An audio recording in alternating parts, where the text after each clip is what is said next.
मैं हूं Mohammad Rizwan, homeopath and clinical psychologist. आज हम बात करेंगे आईबीएस पर। आईबीएस यानी इरिटेबल बावल सिंड्रोम।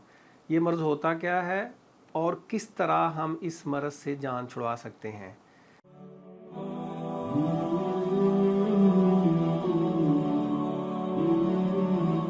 जिस तरह जदीद माशरा होता जा रहा है, जिस तरह हम तरक्की करते जा रहे हैं, ये मर्ज़ पाकिस्तान में फैल रहा है।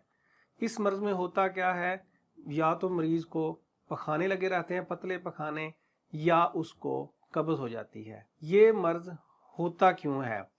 एक ही इसकी वजह है कि सीएनएस जो दिमाग का हिस्सा है, उसका जो कोऑर्डिनेशन है बड़ी आंत यानी लार्ज इंटेस्टाइन से ख़राब हो जाती है।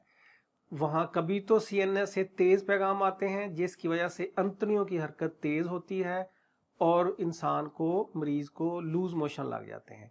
जब पैगाम स्लो होता है तो अंतड़ियों की मूवमेंट इतनी स्लो हो जाती है कि मरीज़ को कब्ज़ हो जाती है।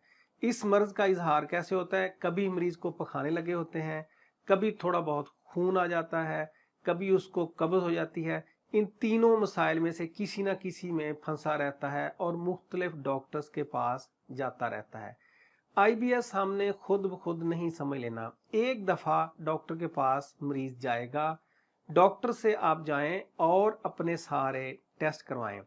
अगर कोई अंतड़ियों में इन्फेक्शन, कोई इन्फ्लेमेशन, कोई बड़ा इशू नहीं मिलता, डॉक्टर कहता है कि कोई ऐसा मसला वो नहीं है, आपको आईबीएस है, तो उसके बाद ये जो अलामत है, कभी पखाने, कभी कब्ज़ और कभी उसमें म्यूकस यानी कि कोई चर्बी मिक्स होके आ रही है और इस वजह से जान नहीं छूट रही, और मरीज़ इतना उससे डरा हुआ होता है कि जहाँ भी बैठता है एक ही बात, मुझे कब्ज़ है, मुझे गैस है, ये हो गया, वो हो गया। हर जगह उसने खौफ मचा के सबको परेशान किया होता है और बार बार खुद भी डरा होता है।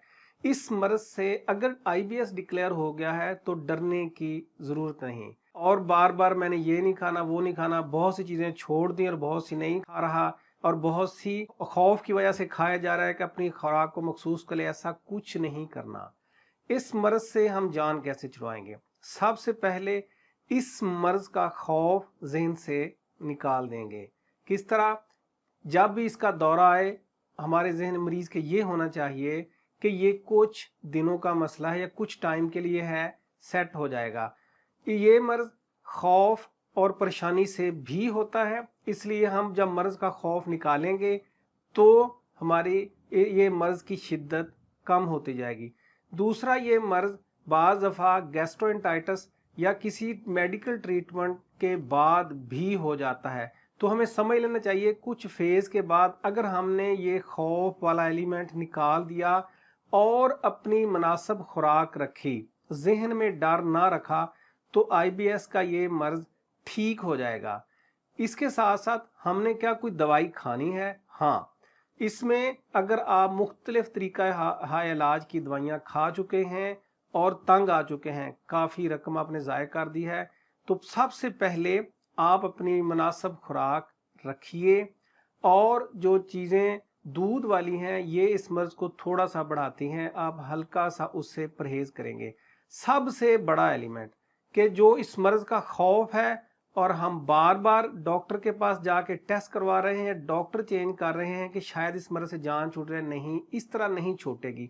सबसे पहले हम अपनी मैनेजमेंट करेंगे, उसके बाद इसकी कुछ होम्योपैथी की बहुत अच्छी दवाइयाँ हैं जो इस मर्ज़ को बहुत अच्छे अंदाज से कंट्रोल कर सकती हैं और बड़ी जल्दी ये मर्ज़ हमारी जान छोड़ सकता है।